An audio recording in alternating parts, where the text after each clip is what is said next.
Selamat datang masih bersama channel Polos Samarinda. Kali ini kita akan review lagi kulkas inverter. Ini sudah lama juga ini tidak upload video. Dan hari ini saya menemukan kulkas inverter seperti biasa kerusakan pada kondensor yang bocor. Jadi di sini saya akan kasih tahu bagaimana rahasianya untuk pengisian kulkas inverter ya. Untuk pengisian kulkas inverter itu tidak asal langsung isi, karena cara kinerja inverter itu berbeda dengan kulkas biasa. Tapi sebelum kita bongkar triknya, buat pemirsa sudah mampir di channel Polos Samarinda yang belum tekan tombol subscribe-nya, tentunya tekan dulu tombol subscribe-nya dan di like, komen, dan share sebanyak-banyaknya, atau share di teman-teman Anda atau di sosmed Anda supaya video ini diketahui oleh teman terdekat kita. Oke, langsung kita review bagaimana proses cara pengisian. Yang pertama kita perhatikan yaitu ampere ya. Ampere sekarang sudah menunjukkan 0,4. Kita tunggu terus hingga ampernya naik. Apabila nanti ampere sudah naik, maka kita langsung buka ya, kita buka keran freonnya. Dan ini ciri-ciri kulkas yang masih normal itu di sini tidak ada tanda-tanda indikator berkedip, artinya semuanya normal dan kompresornya hidup. Dan di sini sudah menunjukkan 0,5 ampere. Kita perhatikan karena sudah naik ampernya, maka kita buka ya, kita buka sedikit demi sedikit kerannya. Kita tunggu sampai naik keran ampernya. Setelah naik ampernya, lalu kita buka sedikit-sedikit kerannya ya. Apabila sudah terbuka kerannya, kita raba-raba bagian filter dan pipa kondensornya. Sudah panas, jadi tinggal filternya. Tunggu sampai filter. Apabila di sini ampere yang sudah kita tunggu sudah menunjukkan 0,7 ampere, maka keran kita tutup ya. Karena keran sudah kita tutup, sekarang turun lagi, nanti dia akan naik lagi. Biasanya saya untuk pengisian kulkas inverter ini, dan di sini menunjukkan 0,9 ampere atau 1,0.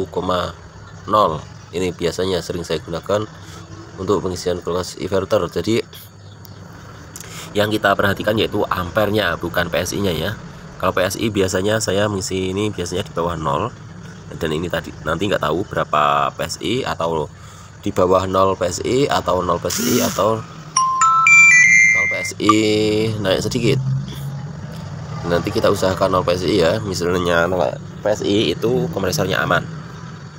Kalau PSI-nya terlalu tinggi, maka rawannya di kompresor bisa jebol. Ini yang harus kita perhatikan. Dan sudah menunjukkan ampernya, sudah menunjukkan kenaikannya, sudah mulai naik ampernya. Dan di sini masih menunjukkan 3 PSI. Biasanya kalau di sini ampernya naik, itu PSI-nya semakin turun biasanya ya. Tapi nggak tahu ini nanti berapa PSI. Dan kita perhatikan ya, manifold meter sama ampere meternya, supaya kita tahu kinerja ya, kinerja atau tekanan freonnya kita tahu. Dan nanti untuk proses terakhirnya, ampere harus menunjukkan 0,8 atau 0,9 atau 1,0 ya. Ini yang sering saya gunakan untuk pengisian filternya. Lalu kita raba-raba filter, pipa pendorong, dan lain-lain. Dan sekarang coba kita cek apa sudah ada pembekuan. Oke, pembekuan sudah sampai ke bawah guys. Nah ini bagus ya pembukuannya ya, sampai ke bawah. Karena di sini sebelum kita tutup tadi pintunya, dan posisi masih bukaan, kita akan tutup dulu. Nanti kita tunggu ya apakah dia langsung merata dengan baik.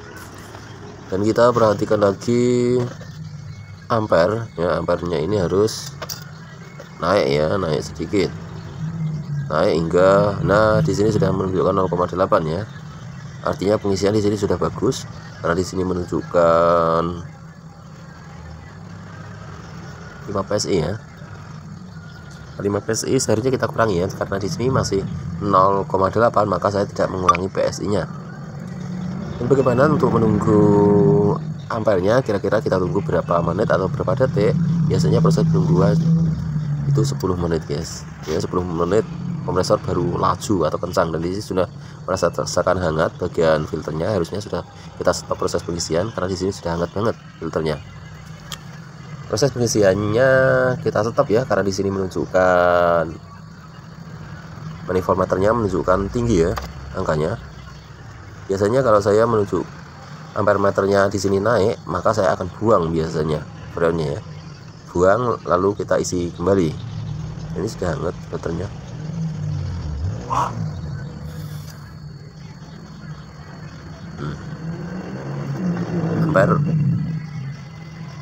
Ampernya naik, ini manifold meternya belum turun ya. Biasanya kan ampere naik itu turun sampai 0 PSI atau di bawahnya 0, 0,1 0,2 biasanya.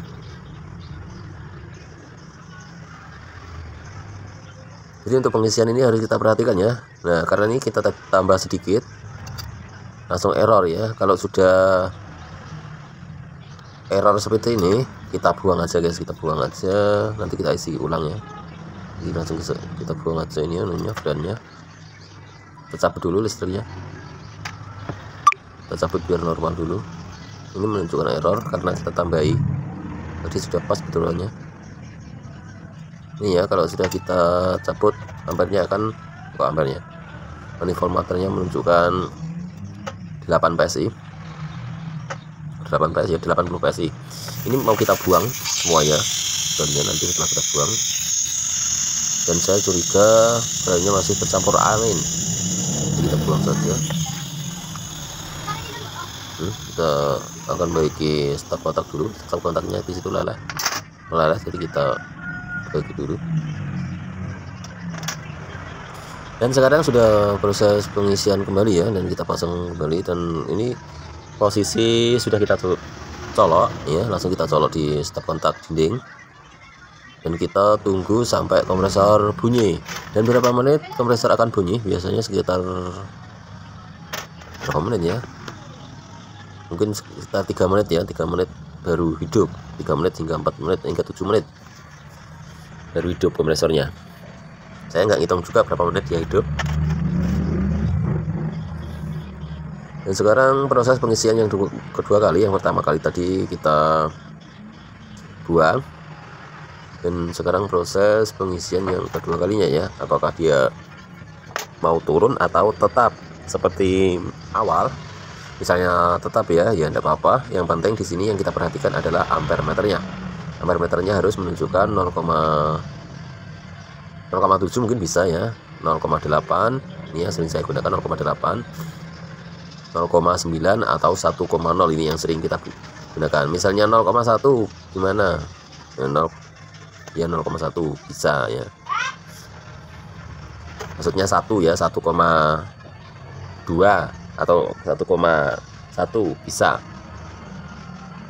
Oke, kita tunggu seperti awal tadi, kita tunggu sampai ampernya naik. Setelah ampernya naik, maka keran kita buka ya, sedikit demi sedikit, tidak langsung kita buka. Dan ini adalah proses terakhirnya 0,8. memang sekian, dan di sini masih tetap sekian, berarti memang sekian ya. Jadi perkiraan ini adalah 5 PSI.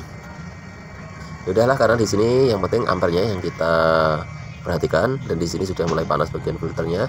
Yang penting ampernya di sini menunjukkan 0,8, artinya normal ya.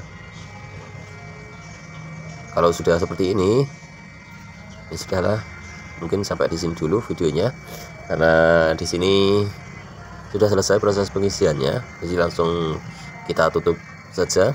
Dan terima kasih yang sudah hadir di hari ini, dan mudah-mudahan sedikit yang kita sampaikan di sini bermanfaat ya. Jadi untuk proses pengisian kulkas inverter di sini harus menunjukkan 0,8, 0,9 bisa, 1,0 bisa, 1,2 atau 1,1 bisa. Jadi di sini karena sudah selesai pengisiannya, dan untuk PSI-nya biasanya nggak pasti, nggak tentu. Untuk PSI-nya yaitu 0, PSI ya, PSI-nya biasanya menunjukkan di bawah 0 PSI, ya, biasanya 2 ya, 2, atau 0,2, 0,3. Dan sekarang kita akan cek ya, kita cek suhu panasnya, kita cek panasnya filternya seberapa panasnya saat ini. Dan ini posisi sebelum kita tempelkan filter yaitu 31 derajat Celcius. Nah, di sini filternya di sini menunjukkan 42 derajat Celcius.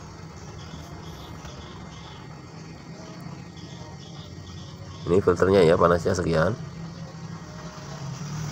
4 ya, 41 derajat Celcius.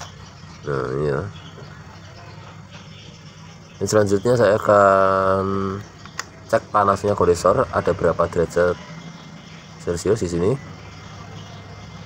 Ini kondensor, kita cek panasnya sampai berapa. Nah ini naik ya, 50, 60, 66 ya, 66 ya. Panas banget ini kondensornya, sampai 68 sampai 70 derajat Celcius panasnya kondensor. Jadi kalau sudah kondensor panas seperti ini, berarti kulkasnya normal. Jadi mau kita pegang di sini, ternyata kalau suhu 60 derajat itu tidak bisa kita pegang ya, tangan kita pasti tidak tahan untuk memegangnya. Oke, 71 derajat panasnya kondensor. Dan selanjutnya kita cek panasnya kompresor ya. Panasnya kompresor berapa derajat? Ini panas kompresor kita cek dulu. Panasnya kompresor di sini belum ya. Kita tunggu dulu. Ini panasnya kompresor 43 derajat Celcius untuk panasnya kompresor. Oke, mungkin sampai di sini dulu videonya, dan terima kasih yang sudah menyaksikan video ini dari awal hingga selesai. Dan mudah-mudahan sedikit yang kita sampaikan ini bermanfaat buat teman-teman semuanya. Jangan lupa tekan tombol subscribe-nya, like, comment, share. Mungkin sampai di sini dulu, dan terima kasih yang sudah menyaksikan video ini dari awal hingga selesai. Mudah-mudahan bermanfaat buat kalian semuanya. Terima kasih. Jempol.